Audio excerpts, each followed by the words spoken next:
Imagine this, Lunes ng umaga, tumunog yung alarm clock mo ng 5:30 a.m. Madilim pa, sobrang lamig, ayaw mo pang bumangon, pero kailangan mo. Naisip mo bigla, paano kung hindi na ako pumasok ngayon? Paano kung mag-resign na lang ako? Tapos bigla mong naalala yung Meralco bill mo, yung rent, yung grocery, at yung utang mo sa credit card. Kaya no choice, bumangon ka, naligo at sumabak ulit sa impyernong traffic sa EDSA. Habang nasa biyahe ka, nag-scroll ka sa TikTok or YouTube para malibang. At nakita mo yung mga financial gurus na naka-sports car na nagsasabi, kailangan mo ng passive income bro, make your money work for you while you sleep. Sabi mo sa sarili mo, oo nga, gusto kong kumita ng natutulog. Gusto kong kumita ng 1,000 pesos a day nang walang ginagawa para pwede na akong mag-quit sa trabaho ko. Pero ang tanong, magkano ba talaga ang kailangan mong pera sa bangko or sa investments para mangyari yan? Walang nagbibigay ng eksaktong numero, di ba? Puro lang sila hype, puro benta ng online courses. My name is Juan. At baliw na baliw ako sa pag-aaral ng brutal math at ng tunay na data sa likod ng passive income kung nahihirapan ka dahil feeling mo habang buhay ka na lang magtatrabaho para pambayad ng bills at wala kang exit plan. Click that subscribe button. At kung makatulong to sa iyo na makita ang katotohanan, hit the like button na rin. Actually, basagin muna natin ang pinakamalaking kasinungalingan tungkol sa passive income dito sa Pilipinas. Kapag sinabing passive income, ano ang unang pumapasok sa isip ng tipikal na Pilipino? Uutang ako sa pag-ibig, bibili ako ng condo or gagawa ako ng apartment tapos papaupahan ko. O kaya, magtatayo ako ng sari-sari store or water refilling station tapos kukuha ako ng bantay para wala na akong gagawin. Tignan mo to ng mabuti. That is not passive income. Isa yang napakalaking ilusyon. Ang pagiging landlord or business owner ay hindi passive. That is a second job.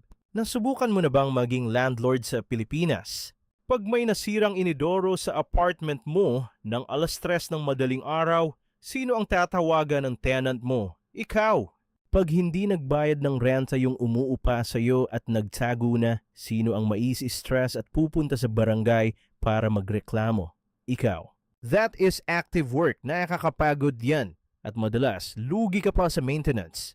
Kung gusto mo ng totoong passive income, yung literal na nakahiga ka lang sa sofa, nanonood ng Netflix habang pumapasok ang pera sa bank account mo nang wala kang ginagawa, you need to look at the stock market. Specifically, ang tinatawag nating REITs or Real Estate Investment Trusts. Para sa mga hindi pa nakakaalam o nalilito, simplihan natin ang analogy. Ang REITs ay para kang bumili ng isang maliit na slice ng isang napakalaking commercial building. Like Ayala Malls, SM Malls, o yung malalaking BPO office building sa BGC na pinapasukan ng mga call center agents. Imbes na ikaw ang bumili ng buong building na aabutin ng bilyon-bilyon at hindi mo naman afford, bibili ka lang ng shares or piraso ng kumpanya nila gamit ang stockbroker mo. At ito ang pinakamagandang part. Ayon sa batas sa Pilipinas, specifically ang REIT Act of 2009, ang mga kumpanyang ito ay obligadong ipamigay ang 90% ng net income nila mula sa renta, pabalik sa mga shareholders. At ikaw ay isang shareholder, kaya ibibigay nila sa iyo yan bilang dividends. Sila ang maghahanap ng tenant, sila ang mag-aayos ng sirang bubong, sila ang mangungulekta ng renta. Ikaw, tatanggap ka lang ng pera sa bank account mo quarterly. Wala kang gagawin. That is true passive income. Ngayon, tapos na tayo sa theory. Pumunta na tayo sa brutal math. Dito tayo madalas matakot kasi ayaw nating makita ang katotohanan. Pero kailangan nating harapin ang numero. Gusto mong kumita ng 1,000 pesos araw-araw. Compute natin. 1,000 pesos a day times 365 days sa isang taon. Ang kailangan mo ay 365,000 pesos na papasok sa account mo sa taon nang wala kang ginagawa. Ang tanong, magkano ang puhunan o kapital na kailangan mong i-invest sa REITs para makuha yan? Sa Pilipinas, base sa data ng Philippine Stock Exchange, ang average dividend yield ng mga blue chip REITs tulad ng AREIT, MREIT, or RCR ay naglalaro sa 5% hanggang 8% per year. Para mas conservative at safe ang computation natin, para hindi tayo mag-ilusyon, gamitin natin ang 6%. Heto ang mathematical formula para makuha ang target portfolio size mo. 365,000 pesos divided by 6%. Ang lalabas dyan ay halos 6 million pesos. Let's round it off. Ang lalabas dyan ay halos 6 million pesos. Let's round it off. 6 million pesos.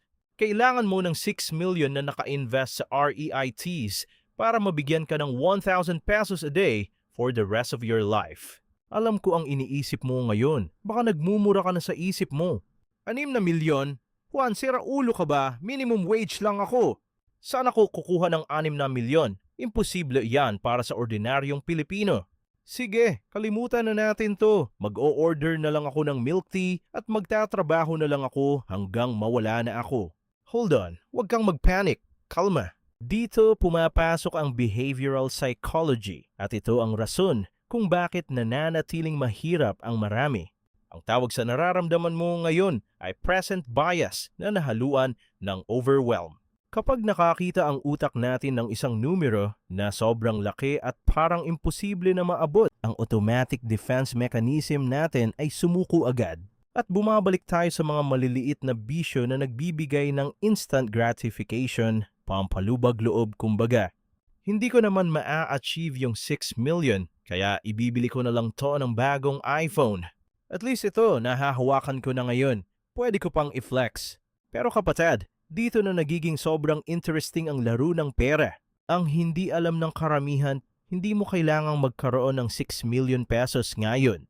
Ang pag-i-invest ay hindi isang biglaang talon sa bangin. Isa itong mahabang hagdan. At ang pinakamalaking sikreto ng mga mayayaman na hindi itinuturo sa school ay ang tinatawag na DRIP. DRIP means Dividend Reinvestment Plan.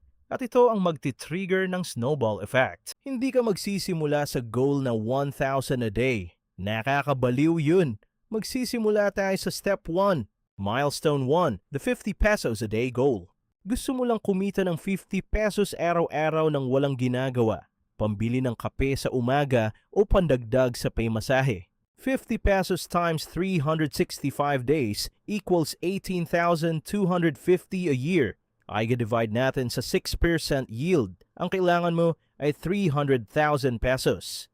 Imposible ba ang 300,000? Hindi. Kaya in 2 to 3 years kung mag-iipon ka ng bonus mo. Milestone 2, the 200 pesos a day goal. Gusto mo ng 200 a day, pambayad ng kuryente at internet bill niyo buwan-buwan.